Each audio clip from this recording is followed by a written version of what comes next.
Hi, today I want to talk a little bit about what might be your number one fat loss tip actually during your contest prep. Now, of course, there could be a whole range of reasons why this may apply to you or why it may not. What we do know about periodizing programs is that any good program should have a deload or a rest period, or sometimes people will refer to it as active recovery. Now, depending on the process that you chose to go into your contest prep, this might be applicable to you actually even as far as within the 12 weeks out from your show. If your fat loss has stalled, you can obviously look at a number of reasons why, whether it's that you need to increase the volume, increase the frequency of your training, increase your cardio. It could be decreasing your calories, getting more of a deficit, changing your macros. It could be a range of those things. Maybe cutting out your cheat meals or your free meals. Once you've assessed all that and you're happy with where you're at, but you're still plateauing with your fat loss, my experience is starting to suggest that you actually look at taking some time off. Now, I know that that is a really hard concept to get your head around, particularly if you're, say, 5 weeks out from stepping on stage.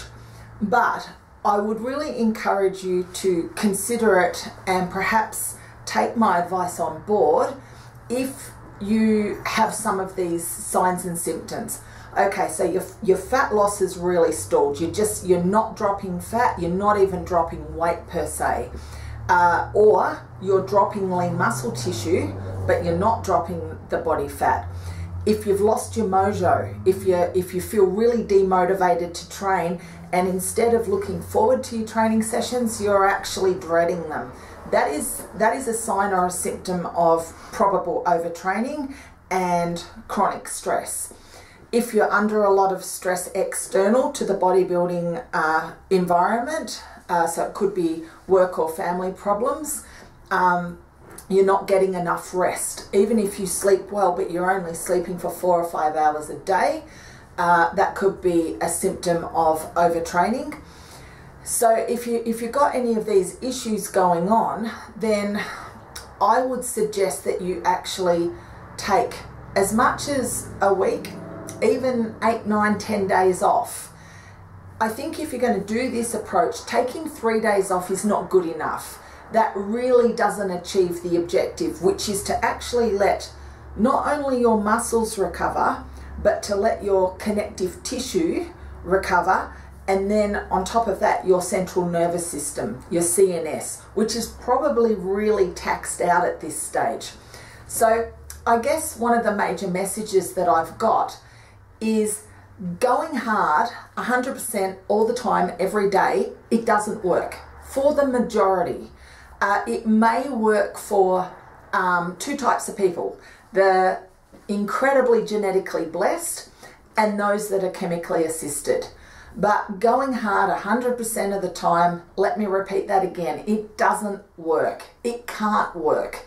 So what does full recovery do? Like, if you allow yourself to actually recharge your whole system, it's a bit like working with your body. You're coaxing your body to drop the fat instead of trying to force it. Because you know what? When you try to force something, it'll just work really hard and push back against you.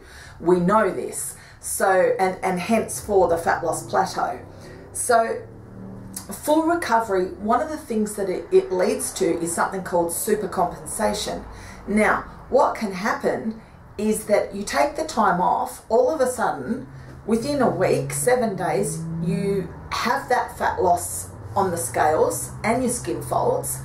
You actually get a bit of your mojo back for wanting to train, and you go back into the gym, hit the weights, and you're actually stronger. Now, that can only be a good thing. So supercompensation can actually lead to increased size or maintenance of that lean muscle, increased strength, a rejuvenation of your brain, and improve your conditioning. So I guess, look, girls, you're not going to all of a sudden not make stage, and you're not going to lose lean muscle tissue if you take 7 days off. In fact, look, this video is obviously it's for you, it's not about me, but I'll share a personal example. Through my 25 years of training, I've learnt that if I actually train my chest once every 9 days, that is when I will PB the most and the best and the most often. Once every 9 days. Being a natural trainee, not being chemically assisted, I need lots and lots of recovery, so I hit each body part once a week. Now, I'm not saying that's a blanket approach, but I'm using that as an example of how much recovery we actually need. So, and having said that, you know, I think I'm 44 or 45, and just recently I bench pressed 91.5 after undergoing breast surgery augmentation 12 months ago, and my surgeon said to me I'd lose 1/3 of my strength, and I go and do something like a 91.5 2 weeks ago. Goes to show a lot of rest and recovery and not overtraining.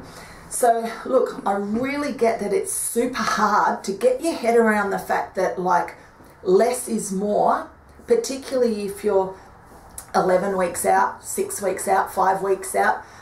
Just to share and repeat one of the posts that I did on Figure It Out recently, I've got maybe a team of 25 girls for season A 2014, so we're coming up to that now. Most of them are about 2 weeks away from competing, some are a week. And in the course of the last 10 weeks, I've had 7 of those girls now that I've actually given enforced rest and just said, right, time out. Now, it might have been complete rest for a couple of them, and for others it was what we call active recovery. So I just said to them, you know what, go and walk the dog, go and play soccer, jump in the pool and have a swim. Do anything you like, but do not walk into the gym, do not pick up a weight, and do not cardio per se the way that you've been cardioing for prep.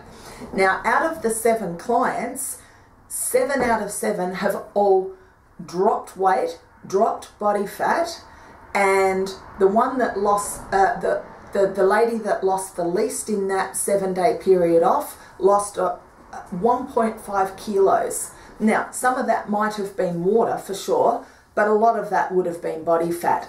And the outcome for each of the 7 was a real sense of rejuvenation, because taking time off also is advantageous to your immune system. It is advantageous for your hormonal responses and advantageous to your endocrine system. So you've got a whole gamut of things going on where, like I said, you go back to coaxing your body to do what you want. Sometimes you know what it needs. It plain old needs tender loving care.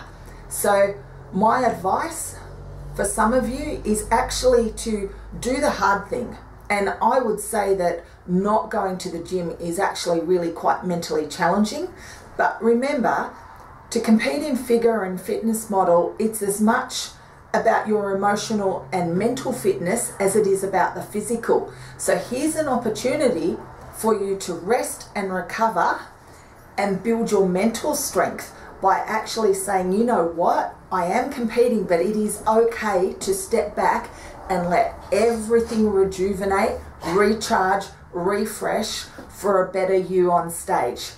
And for those of you that are interested in perhaps listening to more of what I've got to say, you can go to www.bodyconquest.com.au, and in the shopping icon you can find my ebook Figure It Out, an honest insight into sports model and figure in Australia.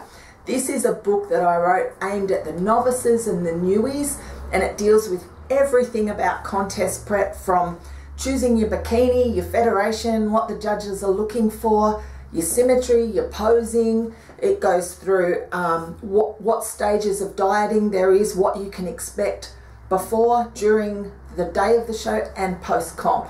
So that's a really good resource for some of you if you're interested.